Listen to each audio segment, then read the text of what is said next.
پروردگار عالم نے عورت کو خصوصیت کے ساتھ اولاد کے تعلق سے وہ مقام عطا فرمایا. ادھر دیکھیں، غور سے سنیں، سبحان اللہ بھی بولے، میں ہلکے بولوں تب بھی بولو. عورت بچے سے جب سے حاملہ ہوتی ہے، اللہ تعالیٰ کی رحمتوں کے دروازے اس عورت کے لیے کھل جاتے ہیں. اب بولیں گے سبحان اللہ، ایسے بولیں گے. جب سے وہ بچے سے حاملہ ہوئی، حمل کے چند دن گزرے، 1 ماہ 2 ماہ 3 ماہ 4 ماہ 5 ماہ 6 7 8 9 تک عادتاً بچہ پیدا ہو جاتا ہے. ان تمام ایام میں، ان تمام دنوں میں اللہ تعالیٰ کی خصوصی نعمتیں اس عورت پہ برسنا شروع ہو جاتی ہیں. اور اللہ اپنی طرف سے اس عورت کو وہ مقام عطا فرماتا ہے، وہ درجہ اور وہ بلندی عطا فرماتا ہے کہ آقا کی زبانی اس عورت کا مقام اور اس عورت کا مرتبہ آپ دیکھ لیں کہ جس نے حمل کو برداشت کیا، بچے کے بوجھ کو اٹھائے رکھا، بچے کی تکلیفوں کو سہتی رہی.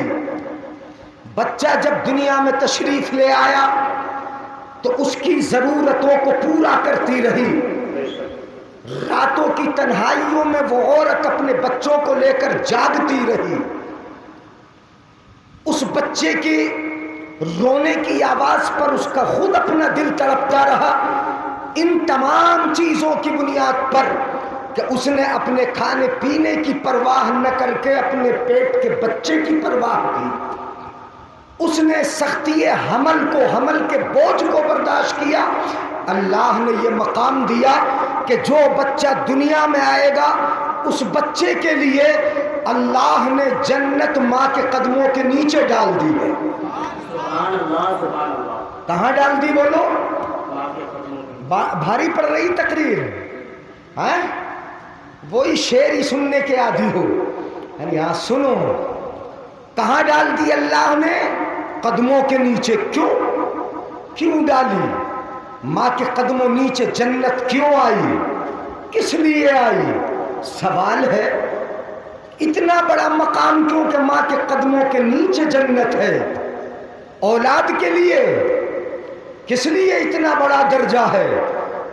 اس کی وجہ یہی ہے کہ ماں اپنے آرام کو تیاگ دیتی ہے، اپنے سکون کو تباہ کرتی ہے، اپنے حمل کے بوجھ کو اٹھاتی ہے اور درد زہ کی تکلیفوں کو برداشت کرتی ہے. یہی وجہ ہے، حدیث پاک سنا رہا ہوں، میرے آقا نے ارشاد فرمایا، خاص کر سنیں، یعنی آپ بھی سنیں، مائیں بہنیں بھی سنیں، توجہ ہے.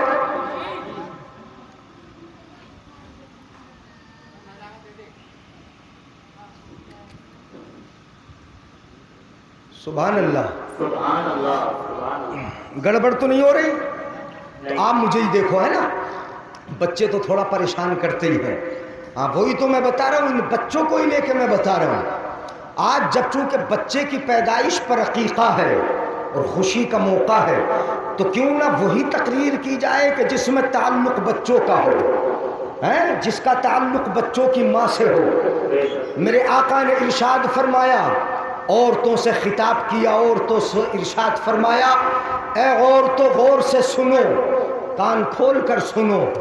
جو عورت بھی اپنے شوہر سے حاملہ ہوئی، توجہ رکھیں، سبحان اللہ بولو، اپنے شوہر سے حاملہ ہوئی اور اس کا شوہر اس سے راضی ہے، وہ حمل کے ایام گزار رہی ہے، پروردگار عالم اس عورت کو، میرے آقا ارشاد فرماتے، عورتوں تم اپنا مقام سمجھو، اپنے مرتبے کو سمجھو. تمہارا مقام اتنا بلند ہو جاتا ہے کہ تمہارا شوہر تمہارے حمل سے راضی ہے اور اپنے شوہر سے تم حاملہ ہو. اتنا بڑا مقام ہو گیا کہ اس حمل کی بنیاد پر رب تمہیں رب کے روزہ رکھنے کا ثواب عطا فرماتا ہے. سبحان اللہ. سبحان اللہ. تم عمل سے ہو، رب تمہیں روزہ رکھنے کا ثواب عطا فرما رہا ہے، روزے کے برابر ثواب صرف عمل کی بنیاد پر۔ اس کو یہ نہ سمجھیں کہ میں بوجھیلا ہو گئی، میں پریشان ہو گئی، میں تکلیف میں پڑ گئی۔ نہیں، میں نے بتایا کہ ادھر یہ تکلیف کو برداشت کرتی ہے، ادھر رب کی رحمتوں کے دروازے کھلتے ہیں۔ اتنا ثواب پروردگار عالم عطا فرماتا ہے کہ اس ثواب کا پتہ اللہ تعالیٰ کو ہے، اس کے فرشتوں کو ہے، اس کا حساب بندے لگا ہی نہیں سکتے۔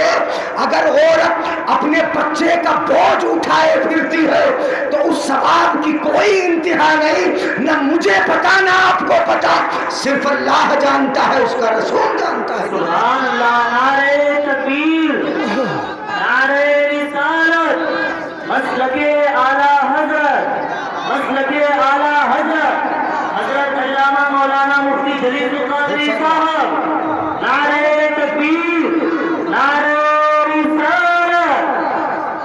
سبحان اللہ، سبحان اللہ۔ کر لوں یہ تقریر، اجازت ہے؟ اسی تقریر کو بڑھا دیں آگے، گاڑی تو پڑے گی، ہاں، مگر تھوڑا سا اس مفہوم کو بھی سمجھ لو۔ ہو سکتا ہے کہ آپ نے اس کو سنا نہ ہو یا کم سنا ہو، اس لیے حمل کے دنوں میں ہی اتنا ثواب، بلکہ میں نے تو ایک روایت میں یہ بھی پڑھا، توجہ رکھیں، بھائی صاحب کا جا رہا ہے ہمارے،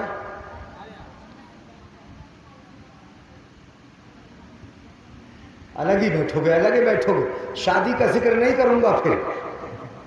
سبحان اللہ،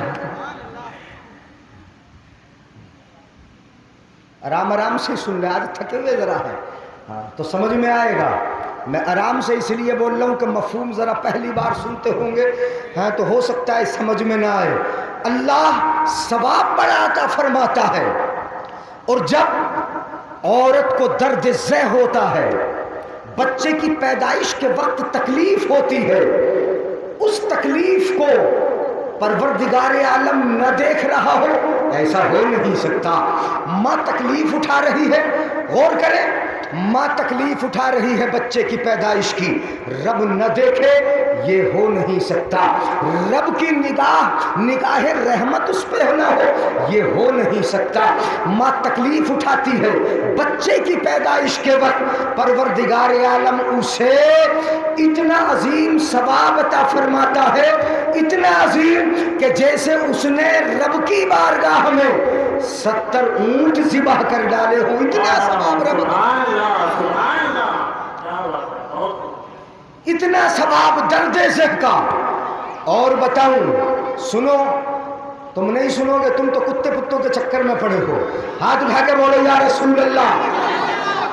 ایسا نہیں کروں گا تقریر، یعنی آپ بس باتیں ہی کر کے چلا جاؤں گا اگر ادھر سے ادھر توجہ رہی۔ سنو، جب بچہ دنیا میں تشریف لے آیا، بچہ آ گیا، ماں نے درد ذہ کو برداشت کیا، بچے کی پیدائش کی تکلیف کو برداشت کیا، بچہ دنیا میں آیا، اب ماں نے اپنا خون دودھ کی شکل میں بچے کو پلانا شروع کیا، بچے کو دھیرے دھیرے پروان چڑھاتی رہی، بچہ آگے بڑھتا رہا، ماں کا دودھ پی پی کر اس کی نشو ہوتی رہی، وہ بچہ بڑھتا رہا۔ میرے آقا ارشاد فرماتے ہیں، توجہ ہے، حدیث سنا رہا ہوں، دیکھ لو ادھر ہی، آقا ارشاد فرماتے ہیں کہ ماں جب ایک گھونٹ اپنے بچے کو اپنے سینے کا دودھ پلاتی ہے تو پروردگار عالم اس کے ایک گھونٹ دودھ پلانے کے اجر کو بھی ضائع نہیں فرماتا، ایک گھونٹ دودھ پر ایک نیکی عطا فرماتا ہے۔ سبحان اللہ، کیا عطا فرماتا ہے بولو؟ ہاں، ایک نیکی۔ ایک بچہ جب چسکی لگاتا ہے اور ایک گھونٹ پیتا ہے تو اس ایک گھونٹ پر پروردگار عالم ایک نیکی عطا فرماتا ہے۔ حضرات محترم، یہ بات ہو گئی ماں کے تعلق